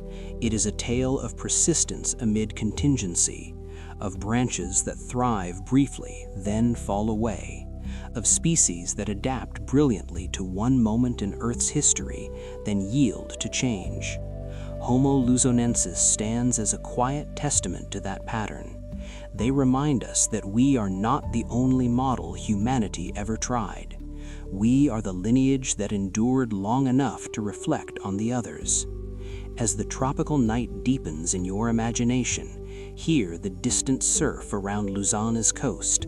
Feel the humid air settle. Picture a small figure climbing lightly into the branches of a rainforest tree, silhouetted against faint starlight. That form is different from ours, yet undeniably human. And in that shared humanity, across tens of thousands of years, there is both wonder and humility. And now, as the humid forests of Southeast Asia fade into the background of our shared memory, we travel back to Africa, the ancient cradle of human evolution, where another astonishing chapter of ancient humans waits in darkness. Deep beneath the rolling hills of South Africa lies the Rising Star Cave System, a labyrinth of narrow passages and vertical drops. It was here that scientists uncovered one of the most perplexing discoveries in paleoanthropology, Homo naledi, the Star People. Close your eyes for a moment and imagine descending into that cave. The air grows cooler with each step. The light from the entrance diminishes. Rock walls narrow until the passage becomes a squeeze through stone.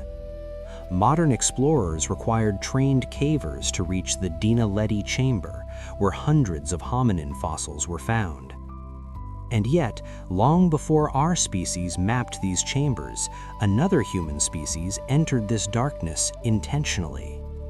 Homo naledi lived in southern Africa, perhaps between 200 and 300,000 years ago, overlapping in time with early Homo sapiens. Their bodies were a mosaic of traits: shoulders and fingers suited for climbing, legs built for walking upright across open terrain, hands capable of precision grip. But what shocked researchers most was their brain size. It was small, roughly the size of an orange, comparable to earlier hominins rather than modern humans. And yet, the context of their remains suggests behavior that challenges our assumptions about cognitive capacity. In the deep chamber of Rising Star Cave, the bones of Homo naledi were found clustered, representing individuals of different ages. There were no signs of large predators dragging them there, no evidence of accidental mass death from flooding. The location was remote, difficult to access, requiring deliberate navigation. This led researchers to a bold hypothesis. Homo naledi may have intentionally placed their dead within the cave. If true, this would mean that complex mortuary behavior was not exclusive to large-brained Homo sapiens or Neanderthals. In the darkness beneath South Africa, another human species may have demonstrated awareness of death, ritual, or at least repeated deliberate deposition of bodies. As we move deeper into this history for sleep, allow the image to form gently. A small group of Homo naledi approaches the cave entrance at twilight. The sky above is fading into indigo. Stars begin to emerge overhead, giving the cave system its poetic modern name, Rising Star. In their hands, perhaps simple torches fashioned from smoldering branches. The flame flickers against limestone walls. Shadows stretch and retreat. The passage narrows. They move carefully, one behind another, descending into darkness, not out of curiosity, but with purpose. They carry the body of one of their own. The chamber ahead is silent. Cool air rests still. And in that space, beneath layers of rock and earth, they lay their companion to rest. If this interpretation holds, then the awareness of mortality, the recognition that death deserves attention, is far older and more widespread than we once believed. Homo naledi complicates the narrative that only large brains give rise to symbolic thought. Instead, they suggest that social bonds and respect for the dead may have roots deeper in human evolution. And as we remain within the cool breath of Rising Star Cave, the darkness deepens around us. The air is still, heavy with the scent of stone that has not seen sunlight for hundreds of thousands of years. Imagine the narrow chute known today as the Superman's Crawl, where modern explorers must extend one arm forward to squeeze through. Homo naledi, smaller in body and brain, would still have needed coordination, intention, and repeated effort to navigate such passages. This was not an accidental tumble into a pit. It was a journey inward towards something hidden, something sacred perhaps, or at least something socially meaningful. In paleoanthropology, Homo naledi reshaped discussions about cognition and symbolic behavior. For decades, the prevailing assumption was that complex mortuary practices required a large brain, language, abstract thought. Yet here we find a small-brained hominin species possibly engaging in repeated placement of bodies in a deep, inaccessible chamber. The fossil record reveals individuals of various ages, suggesting that this was not a single event, but a pattern. Over time, one body after another carried into darkness, one farewell after another enacted beneath stone. Some researchers have even proposed that Homo naledi may have used controlled fire to light their way. Though direct evidence remains debated, the possibility itself is striking. Picture a faint torch flame trembling against rough limestone. The walls glimmer orange, then fade to black. The cave seems endless, a silent tunnel through the earth. Footsteps echo softly. Breath condenses in cooler air. A hand steadies against rock. Another supports the weight of the departed. Fire in human evolution represents transformation. It pushes back the dark. It extends day into night. It creates a boundary between safety and uncertainty. If Homo naledi carried fire into the cave, then they were not merely disposing of bodies. They were entering darkness deliberately, with light in hand. There is something profoundly moving in that image. A species with a brain no larger than an orange, yet capable of coordinated action, of collective effort, of returning again and again to a hidden chamber. This challenges the linear narrative of progress. It suggests that awareness of death, and perhaps even reverence, may not belong solely to Homo sapiens. In the quiet rhythm of this history for sleep, consider the possibility that consciousness is not measured only in cranial volume. Social connection, memory, attachment, grief, these may have deeper evolutionary roots than we often acknowledge. The rising star fossils show that Homo naledi possessed hands capable of precision grip. They could manipulate tools, perhaps shape stone or wood. Their feet were adapted for upright walking, their bodies comfortable in both open landscapes and wooded terrain. They were neither primitive caricatures nor failed experiments. They were a variation within the broad spectrum of ancient humans who once shared Africa. As night stretches above the hills of South Africa in our imagination, stars shimmer faintly overhead. Below, in darkness, unseen from the surface, a chamber holds silent testimony. Homo naledi may have known nothing of astronomy or written language, yet they acted in ways that hint at inner worlds. To carry a body into a deep cave is to recognize something about finality. To return repeatedly is to participate in ritual or habit that binds community together.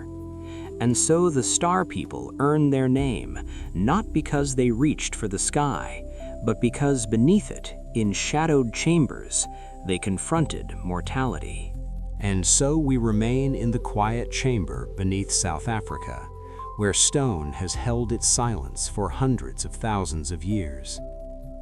In the story of human evolution, Homo naledi stands as one of the most humbling revelations in modern paleoanthropology, not because they conquered landscapes, not because they left monumental architecture, but because they may have confronted mortality in the dark. Their brains were small, their cranial capacity modest compared to Homo sapiens and even Neanderthals. Yet the evidence within Rising Star Cave suggests repeated deliberate placement of bodies. If this interpretation continues to hold, then the awareness of death did not suddenly appear in large-brained modern humans. It may have deeper roots within the ancient human family tree. Close your eyes and imagine the final journey once more. The torchlight flickers, fragile against overwhelming darkness. The cave narrows, shoulders brush limestone. A body is carried slowly, carefully. There is no rush, no panic, only intention. Within that stillness, something profoundly human unfolds. Not language in the modern sense, not written ritual, but recognition. Recognition that the lifeless body before them is different from stone or fallen branch. Recognition that this being was once part of the group, and perhaps recognition that memory deserves space. Homo naledi lived in Africa during a time when multiple hominin species likely shared the continent. Early Homo sapiens were emerging. Other archaic populations may have persisted. The African landscape during this period of human evolution was dynamic and diverse. Grasslands stretched wide. Wooded areas offered shade. Seasonal changes altered water availability and migration patterns of animals. Within this environment, Homo naledi navigated both surface and subterranean worlds. Their anatomy reflects adaptation to climbing and walking, to versatility rather than specialization. But it is their possible mortuary behavior that continues to captivate scientists and storytellers alike. For decades, intelligence was often equated with brain size alone. Yet Homo naledi complicates that equation. Social behavior, cooperation, perhaps even symbolic thought may not scale neatly with cranial volume. The act of returning repeatedly to a deep cave chamber implies memory. It implies planning. It implies collective participation. In the grand narrative of ancient humans, this matters. It means that the qualities we cherish, connection, respect for the dead, shared ritual, may not be uniquely ours. As you drift further into this history for sleep, allow humility to settle softly. Homo naledi is a reminder that evolution is not a competition of worth. It is a branching exploration of possibility. Some branches endure, others end, yet each contributes to the broader tapestry of humanity. 8 other human species once walked this earth alongside our ancestors. Some were tall and powerful like Homo Heidelbergensis. Some adapted to ice like Neanderthals. Some became island dwellers like Homo Floresiensis and Homo Luzonensis. And some, like Homo naledi, carried their dead into darkness beneath African soil.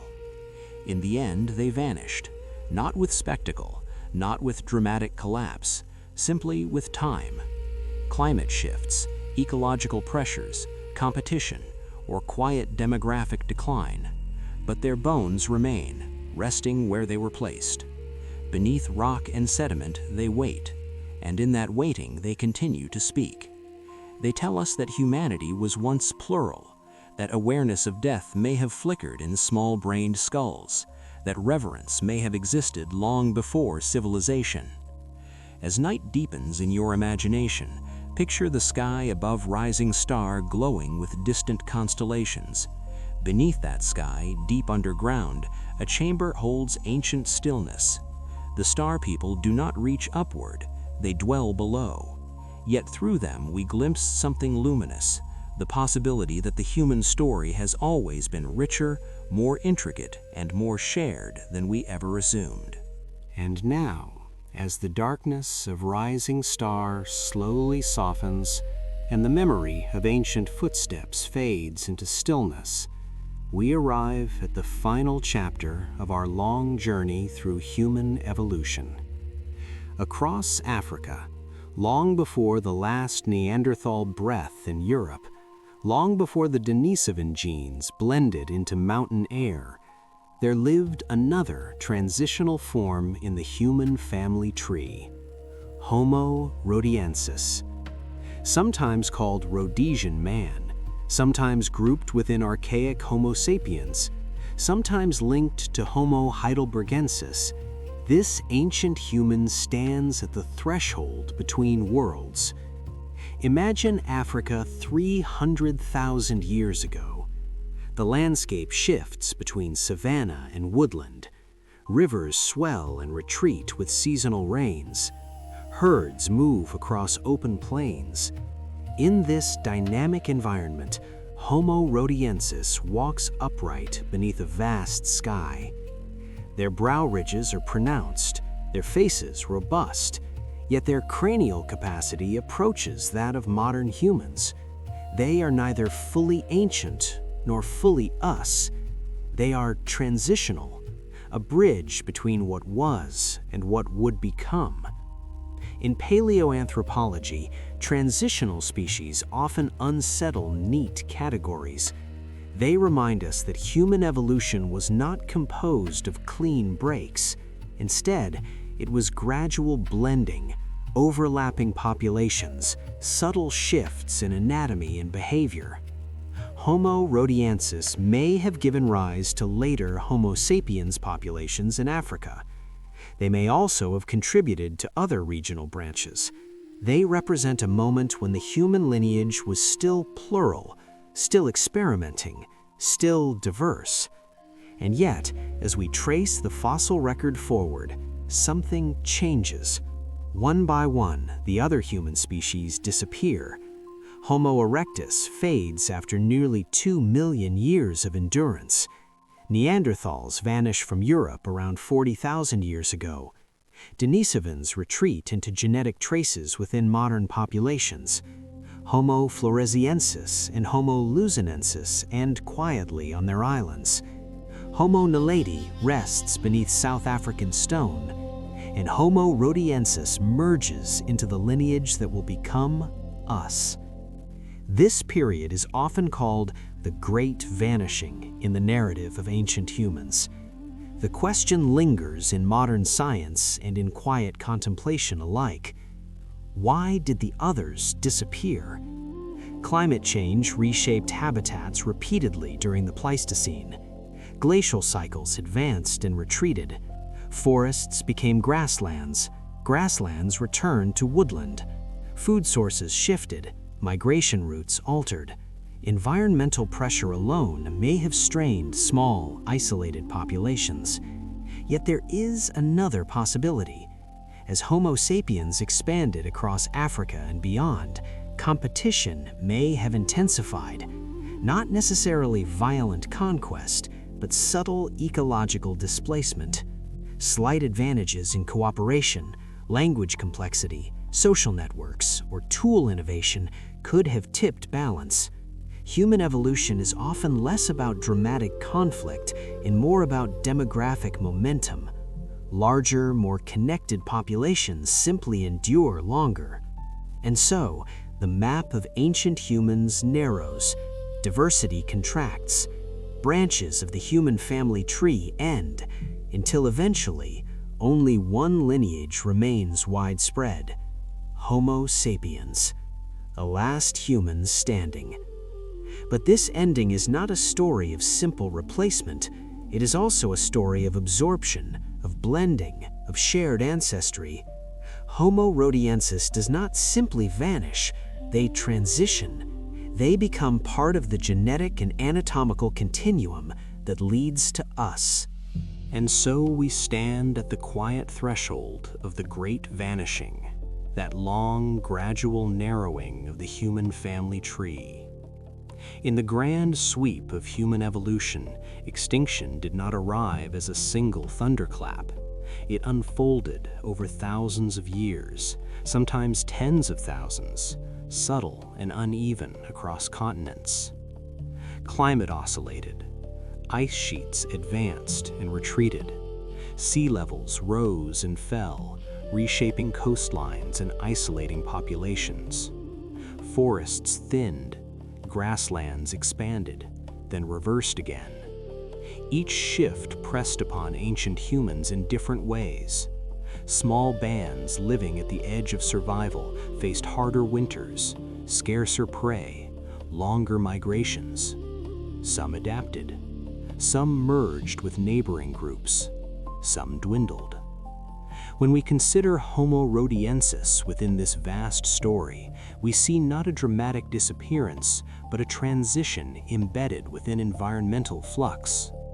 Their anatomy bridges archaic and modern forms. Their existence overlaps with early Homo sapiens. They are part of a continuum, not an isolated experiment. And yet, around them, other human species slowly fade. Neanderthals in Europe, resilient and strong, endure repeated glacial cycles. Denisovans adapt across Asia, leaving genetic traces that still help Tibetan populations breathe at high altitude today. Homo erectus survives longer than any other human species, nearly 2 million years, a testament to endurance and resilience. Homo floresiensis and Homo luzonensis persist on their islands, shaped by isolation. Homo naledi carries their dead into deep African caves. And then, one by one, these branches end. In paleoanthropology, debates continue. Did Homo sapiens outcompete them through superior tools, broader social networks, more complex language? Did we inadvertently introduce pathogens? Or was the story more entangled, with interbreeding blurring boundaries rather than cleanly replacing populations? The genetic evidence reveals something remarkable. Neanderthals did not vanish entirely. If you are of European or Asian ancestry, you carry a small percentage of Neanderthal DNA. Denisovans did not disappear without a trace. Their genetic legacy lives in parts of Asia and Oceania. Even within Africa, archaic admixture hints at complex interactions between early Homo sapiens and other hominin groups. The Great Vanishing, then, is not purely a tale of extinction, it is also a tale of integration. Homo rhodiensis may not have ended as a distinct, isolated species. Instead, they likely flowed into the lineage of Homo sapiens, contributing to the anatomical and genetic mosaic that defines us. In this sense, disappearance is not always obliteration. Sometimes it is absorption. As you breathe slowly within this history for sleep, allow that idea to settle gently. Evolution does not always erase. It reshapes, it blends, it carries fragments forward. The human story is not a straight line from primitive to advanced. It is a braided river, with channels splitting and rejoining. Some streams dry out, others merge and continue. And at the end of this narrowing, we find ourselves, Homo sapiens, the last widely surviving human species. Not necessarily the strongest in every context, not necessarily the most physically robust, but perhaps the most connected, the most flexible in social organization, the most capable of transmitting knowledge across generations. Yet even in that dominance, we remain composite. Within us are echoes of those who walked before. The endurance of Homo erectus, the cold adaptation of Neanderthals, the high-altitude resilience shaped by Denisovan genes, the deep African transitions of Homo rhodiensis, the island experiments of Flores and Luzon, the cave rituals of Homo Naledi. The Great Vanishing, viewed softly, becomes less a tragedy and more a transformation. And now, as our long journey through human evolution draws to its quiet close, we return to the present, to the only human species that remains widespread across Earth, Homo sapiens, the last humans standing. But this ending is not a lonely victory. It is a convergence.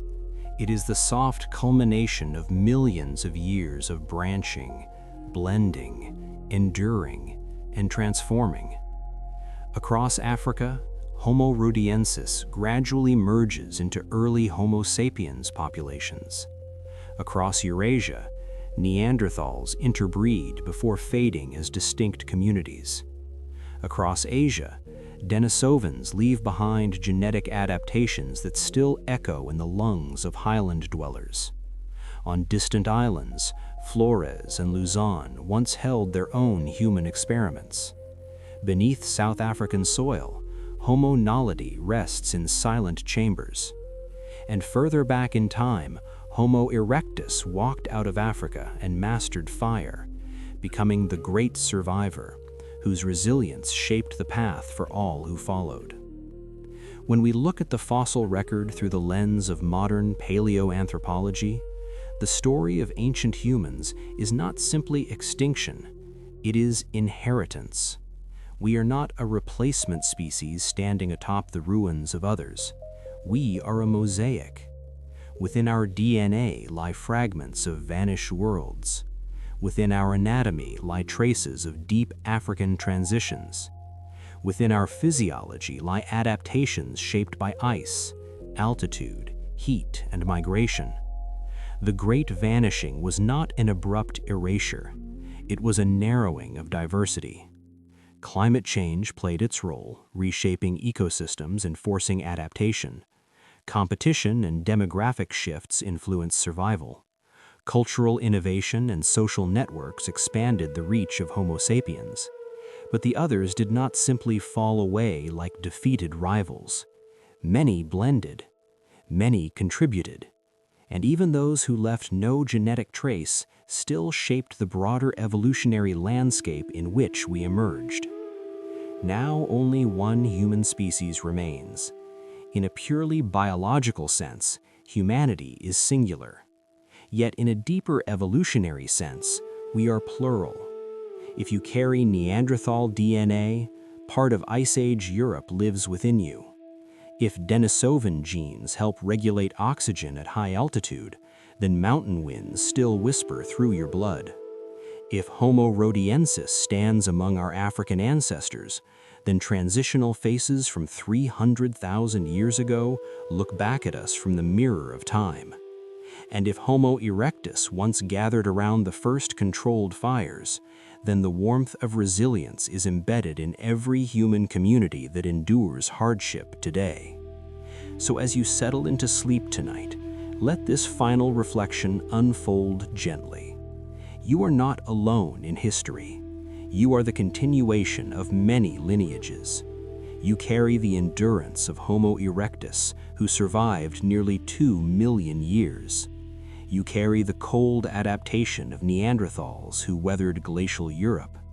You carry the high-altitude breath of Denisovans who shaped life in thin mountain air.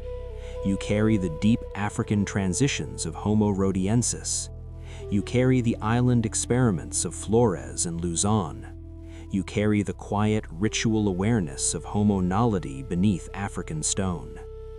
We once shared Earth with 8 other human species. They walked beneath the same sun. They felt wind against their skin.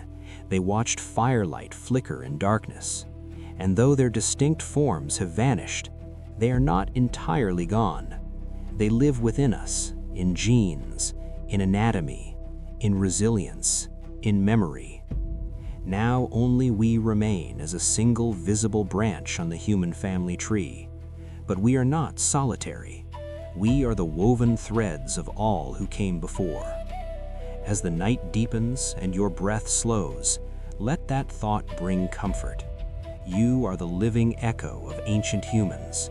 You are the quiet convergence of the great survivor, the northern cousins, the ghost humans, the island mysteries, the star people, and the transitional ones.